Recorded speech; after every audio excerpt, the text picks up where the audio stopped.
நான் மகிமையோடு கூட வருவேன் அப்படின்னு சொல்லி அவர் பேசிக்கொண்டு இருக்கிறார். இப்படி பேசிக்கொண்டு இருக்கும்போது தான் 28ஆம் வசனத்தில் சொல்றார், 21, 28 லூக்கா, நீங்க என்ன செய்யும், உங்க மீட்பு சமீபமா இருக்கிறது, அதனால உங்களுடைய தலையை நிமிர்ந்து பார்த்து உங்க தலைகளை உயர்த்துங்க அப்படின்னு சொல்லிட்டு நீங்க ஒரு ஓமையை பாருங்க. அத்தி மரத்தை மற்ற மரங்களையும் பாருங்க, அவைகள் துளிர்க்கும் போது நீங்கள் காணுகிறீங்க, என்னத்தை பார்க்குறீங்கன்னா வசந்த காலம் வந்துருச்சு அல்லது சமீபமாயிருச்சுன்னு அறிகிறீங்க அப்படின்னு சொல்லி இயேசு தான் சீசர்களுக்கு இறுதி காலத்தின் ரகசியத்தை இங்கே சொல்லி கொடுக்குறேன். அப்போ நீங்களும் நானும் இந்த மாதத்தில் ஒரு சின்ன காரியத்தை கற்றுக்கொள்ளுகிறோம்.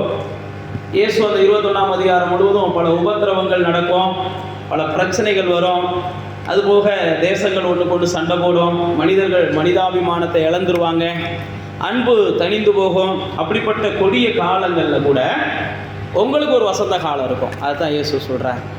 அந்த கொடிய காலங்கள் இருக்கிறது உண்மைதான், கொடிய காலங்கள் வருகிறது உண்மைதான், பொல்லாத காலங்கள் ஊடாக நாம் கடந்து போகிறது உண்மைதான், எல்லாமே உண்மைதான், எதுவுமே பொய் கிடையாது. ஆனால் வேதம் நமக்கு சொல்லுகிறது அந்த சூழ்நிலைகளில் உங்களுக்கான வசந்த காலம் அப்போ தான் என்ன செய்யும், துளிர்க்கும் அப்படின்றார். அப்போ நீங்களும் நானும் ஒரு கடுமையான பாதைகள் ஊடாக ஜனங்கள் கடந்து போகும்போதும் சரி, நாம் கடந்து போகும்போதும் சரி, நமக்குள்ள ஒரு நிச்சயம் இருக்கணும், இந்த கடுமையான காலங்களில் ஏதோ ஒரு வகையில் கர்த்தர் நம்மளை என்ன செய்கிறார், ஒரு அதுதான் வசந்த காலம் அப்படின்னா இளவேணி காலம் அப்படின்னு சொல்லி தமிழில் சுத்த தமிழில் சொல்லணும்னா அதுதான் சொல்கிறாங்க. அப்படின்னா என்னென்னா ஒரு இனிமையான ஒரு சூழ்நிலைகளை கர்த்தர் தம்முடைய பிள்ளைகளுக்கு அவர் என்ன செய்கிறார், அந்த நாட்களில் ஏற்படுத்துகிறார். எல்லாருடைய வாழ்க்கையும் நீங்கள் வேத புஸ்தகத்தில் வாசித்து பார்த்தீங்கன்னா எல்லாருக்குமே ஒரு வசந்த காலத்தை கர்த்தர் என்ன செஞ்சார், ஏற்படுத்தினார். வசந்த காலத்தை சந்திக்காத பரிசுத்தவான்கள் யாருமே கிடையாது. எல்லாருடைய வாழ்க்கையிலையும் பல காரியங்களை தேவன் என்ன செஞ்சார்னா அதிசயமாக செய்தார். நீங்கள் லூக்கா 1ஆம் அதிகாரத்துக்கு வரும்போது சகரியா அவர் என்ன செஞ்சிடறாருன்னா தனக்கு வசந்த காலம் இல்லை அப்படின்ற மாதிரியான சூழ்நிலையில் அவர் கடந்து போயிறார். 1:13 ஆண்டவர் அவரை வந்து சந்திக்கும் போது ஒரு விண்ணப்பம் என்ன செஞ்சிச்சு, கேட்கப்பட்டுச்சு அப்படின்ற ஒரு விண்ணப்பம் கேட்கப்பட்டுச்சுன்னு சொல்லும்போது அவரால் ஏற்றுக்கொள்ள முடியாத அளவுக்கு சூழ்நிலைகள் இருக்கிறது. ஏன்னா எல்லாமே தாமதமாகிக்கிட்டே இருந்துச்சு, எல்லாமே தாமதமாக இவர் நம்பிக்கை இழந்துட்டார். வயசாயிருச்சு, அவங்க மனைவிக்கு வயசாயிருச்சு, எல்லாத்துக்கும் வயசாயிருச்சு. அப்போ தேவன் செய்கிற சில வசந்த காலமான அதிசயங்கள் எப்படி நடக்குதுன்னு பார்த்தீங்கன்னா, நம்ம எல்லா வகையிலையும் கைவிட்ட நேரத்தில் தான் கர்த்தருடைய அதிசயமான கரம் என்ன செய்யுதுன்னா நமக்கு கை கொடுக்குது. எல்லா வேலையிலையும் கைவிட்ட நேரங்கள். இங்கே பாருங்கள், அந்த சகரியாவை போய் ஆண்டவர் சந்திக்கிறார், எப்போ உன் வாழ்க்கையில் நல்லது நடக்க போகுதுன்னு சொல்கிறார். ஆனால் சகரியா அதை அக்செப்ட் பண்ண முடியல, ஏற்றுக்கிற முடியலை. ஏன் அப்படின்னா சில நேரத்தில் சூழ்நிலைகள் அவர்களை ஏற்றுக்கிற விட மாட்டேங்குது. இங்கே வேத புஸ்தகத்தில் பார்த்தீங்கன்னா அப்போஸ்தலர் 7ஆம் அதிகாரம் 17ஆம் வசனத்தில் ஆபிரகாமுக்கு சொன்ன வாக்குத்தத்தத்தை தேவன் நிறைவேற்ற போகிறாராம்.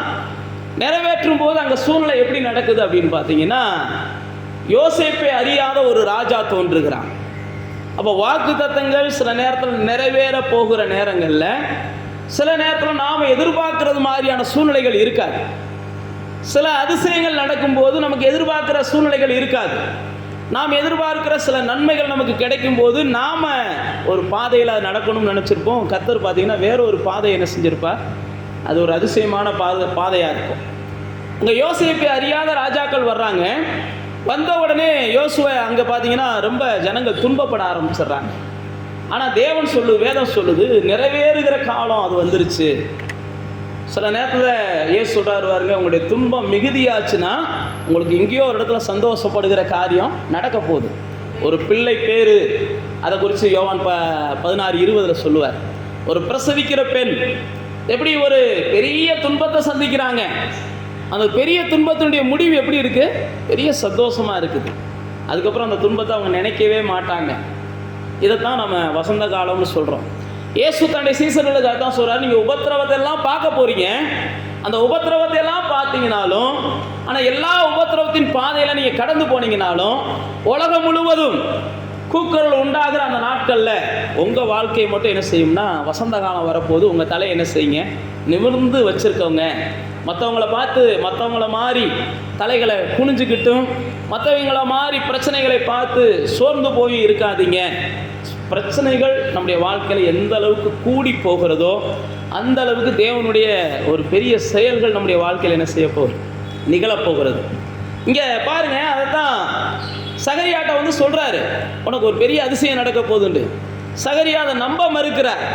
ஆனாலும் தேவதூதன் என்ன செஞ்சாரு, இல்லைப்பா நீ நம்ப மறுக்கிறதுனால நான் செய்ய வேண்டிய அதிசயத்தை அதுக்காக செய்யாமலாம் போக மாட்டேன்.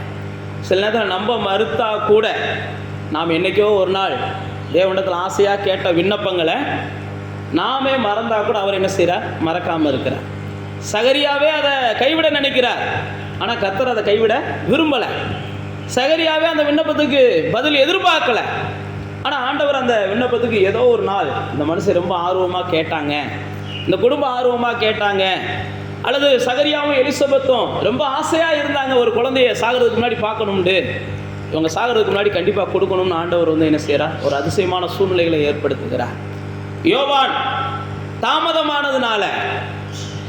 தாமதமானதுனால அவர் என்ன செய்கிறார், சகரியா தாமதமானதுனால அதை தவிர்க்கிறார், இல்லை எனக்கு வேண்டாம்ன்ற இடத்துக்கு வருகிறார். அதான் சில நேரத்தில் சில காரியங்களை நானும் நீங்களும் அப்படி தான் யோசிப்போம். ஆனால் தேவன் எப்பயுமே இல்லை கடினமான காலங்களை சந்திச்சிட்டிங்க, நீங்கள் ஒரு வசந்த காலத்தில் நீங்கள் வாழணும். கர்த்தர் எப்பயுமே அப்படி தான் விரும்புகிறார். கடினமான சூழ்நிலைகளை நீங்கள் பார்த்துட்டீங்க, ஒரு சந்தோஷமான ஒரு வாழ்க்கையை இந்த பூமியில் நீங்கள் என்ன செய்யணும், வாழணும். வாழ்க்கையில் எல்லா மனிதர்களுக்கும் தேவன் என்ன செய்கிறார்னா சந்தோஷமான நாட்களை தர விரும்புகிறார். எல்லா மனிதனுக்கும் தேவன் வசந்த காலங்களை தர விரும்புகிறார். எல்லா மனிதனுக்கும் அவனுடைய இருதயம் பூரிப்பாகிற சில அதிசயங்களை கர்த்தர் செய்ய விரும்புகிறார். தேவனுடைய பெரிய நோக்கமே பார்த்தீங்கன்னா எல்லா மனிதர்களும் இந்த பூமியில் வாழுகிற நாளெல்லாம் என்ன செய்யணும், களி கூர்ந்து மகிழ்ந்திருக்கணும். வாழுகிற நாளெல்லாம் களி கூர்ந்து மகிழ்ந்திருக்கணும். வாழ்க்கையில் என்னத்தை சந்திச்சாலும் அவங்க சந்தோஷமா இருக்கணும்.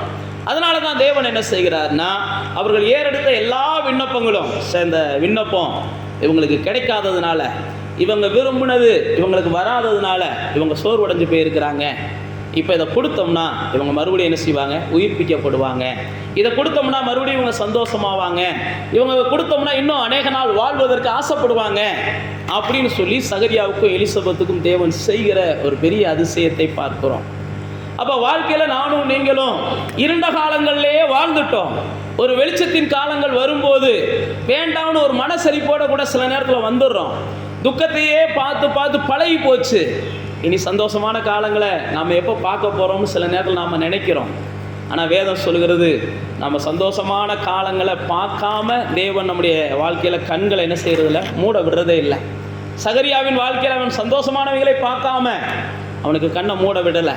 சிமியோன் வாழ்க்கையில், இது யோவான் 1ஆம் அதிகாரத்தில் 2ஆம் அதிகாரத்தில் வரும்போது வர்ற சிமியோன் வாழ்க்கையில், நான் கண்ணை மூடுறதுக்கு முன்னாடி எப்படியாவது கர்த்தரை என் கண்கள் காணணும்.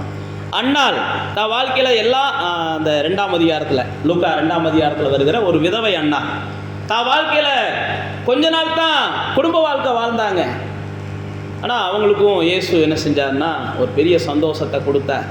ஏன் நான் உங்களுக்கு சொல்லுகிறேன் அப்படின்னா, சில நேரத்தில் ஏதோ ஒரு சூழ்நிலையில் நம்முடைய வாழ்க்கையில் வசந்த காலங்கள் இல்லாமல் பட்டு போன சூழ்நிலைகள் வரலாம், அல்லது ஒரு வெளிச்சம் இல்லாமல் ஒரு இருண்டு போன பாதைகளை நம்ம கடந்து போகலாம், அல்லது நம்ம ஒரு கண்ணீரையும் தண்ணியை போல குடித்த நாட்கள் இருக்கலாம். இதெல்லாம் தாவீது சொல்கிறார், தண்ணீர் தான் எனக்கு உணவாக இருந்துச்சு, இதெல்லாம் நாட்கள் இருந்திருக்கலாம். ஆனால் எல்லா நாட்களுக்குமே தேவன் என்ன செய்கிறார், ஒரு நாட்களை குறித்து ஒரு முடிவை ஏற்படுத்தி தன்னுடைய ஜனங்களுக்கு அவர் என்ன செய்கிறார்னா வசந்த காலங்களை தருகிறார்.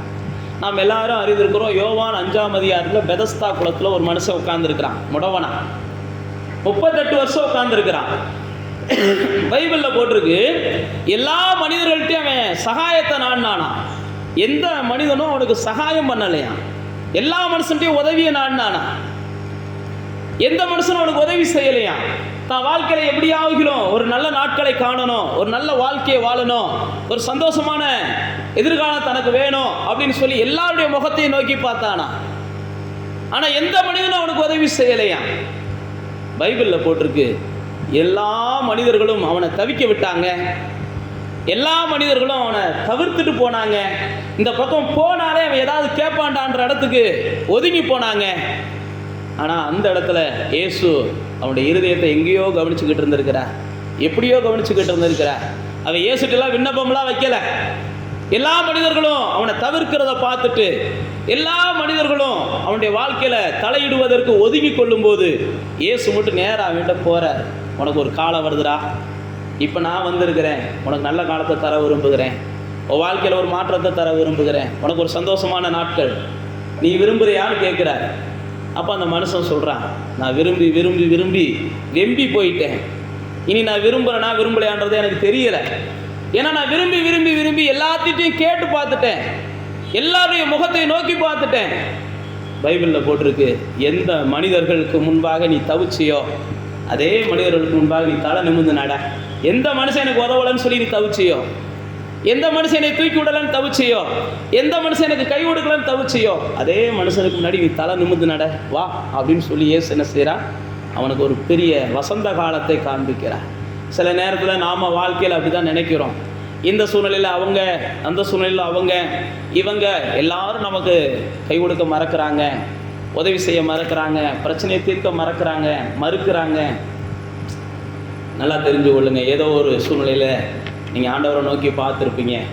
ஆனால் நிச்சயமாக ஆண்டவர் என்ன செய்கிறார், அதற்கான பலனை உங்களுக்கு தருகிறார். உங்கள் வாழ்க்கையில் அவர் எப்பயுமே மனிதர்கள் மறந்தாலும் உங்கள் வாழ்க்கையில் வசந்த காலங்களை கொண்டு வருவதற்கு இயேசு எப்பயுமே மறக்கிறது இல்லை. நம்ம வேதத்தில் பாருங்கள், அந்த மனிதன் 38 வருடமாக தான் வாழ்க்கையில் போராடிக்கிட்டே இருக்கிறான். ஆனால் அந்த 38 வருடமாக போராடின மனிதனை தேடி இயேசு போகிறார். இயேசு போய் உன் வாழ்க்கையில் நீ நல்லது எதிர்பார்க்கறத நான் தரேன், நீ எலும்பு அப்படின்னு சொல்லி அவனுக்கு ஒரு பெரிய அதிசயத்தை இயேசு காண்பிக்கிறதை பார்க்கிறோம். அப்போ தேவனுடைய பிள்ளைகளாகிய நீங்களும் நானும் நம்முடைய வாழ்க்கையில் வசந்த காலங்களை பார்க்கணும், நல்ல காலங்களை பார்க்கணும், சந்தோஷமான நாட்களை பார்க்கணும். நானும் நீங்களும் எல்லா வகையிலையும் இந்த பூமியில் சம்பூர்ணமான வாழ்வை வாழ்ந்திருக்கணும் அப்படின்னு சொல்லி தேவன் விரும்புகிறார். தேவன் எப்பயுமே தன்னை மதிக்கிறவர்களை அவர் கனப்படுத்துகிறதுல அவர் வல்லவராக இருக்கிறார். தன்னை தேடுகிறவர்களை அவர் கனப்படுத்துகிறதுல அவர் என்ன செய்கிறார்னா அதிசயமானவராக இருக்கிறார். நம்ம எல்லாருமே அறிந்திருக்கிற அந்த யாத்ராகமத்தின் புத்தகத்தில் மருத்துவச்சிகள் அவருடைய குடும்பங்களுக்கு கர்த்தர் என்ன செய்கிறார், மற்ற எல்லா குடும்பங்களும் அங்கே சாக போகிறது. யாத்ராகமத்தில் எல்லா குடும்பங்களும், பார்வோனின் குடும்பங்களில் எல்லாருடைய குடும்பங்கள்லையும் சாவு விடுகிறது.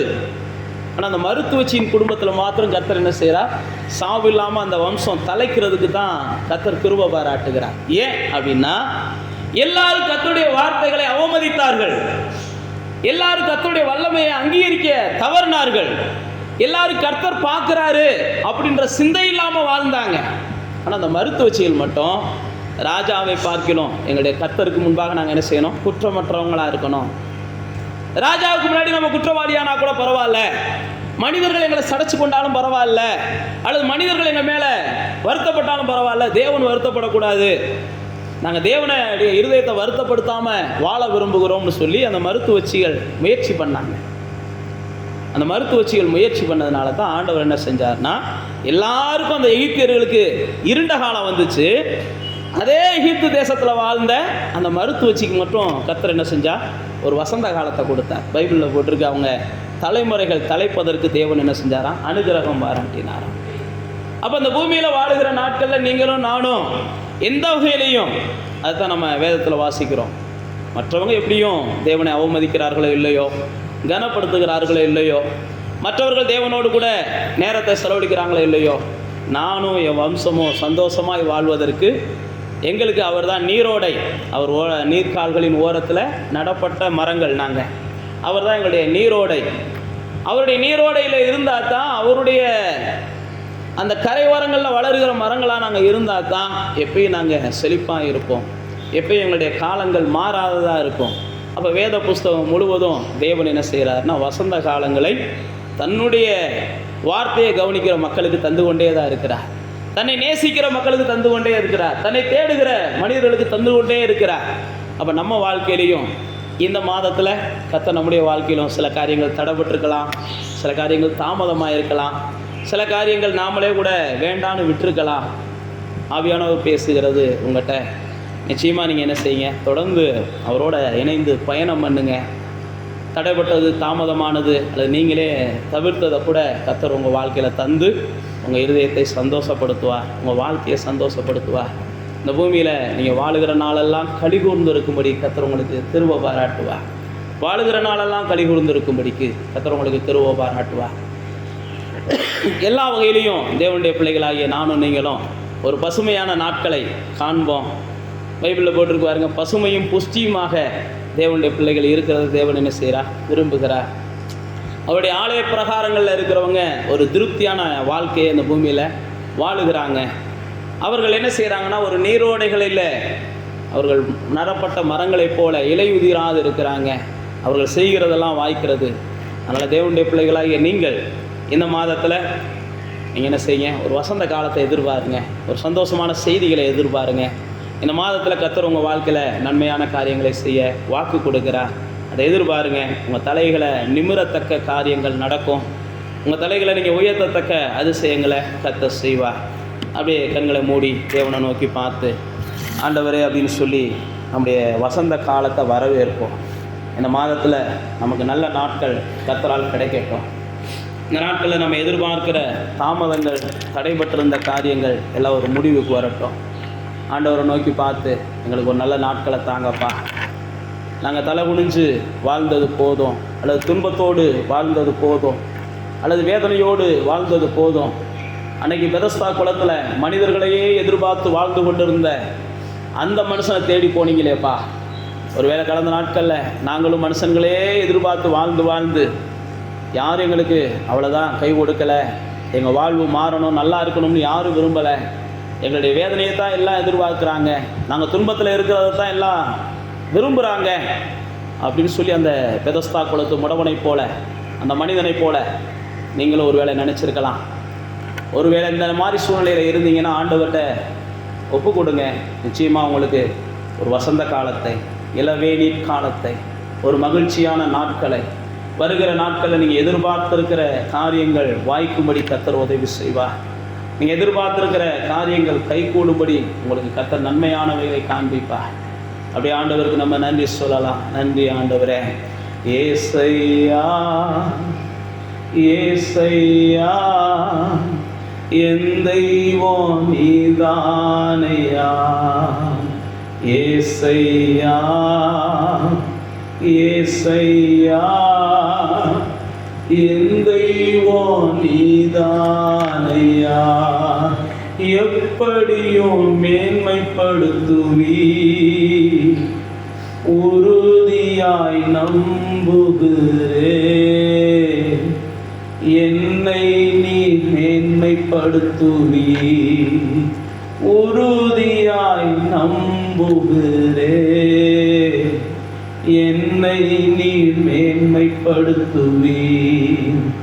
ஏசையா ஏசையா என் தெய்வம் நீதானையா.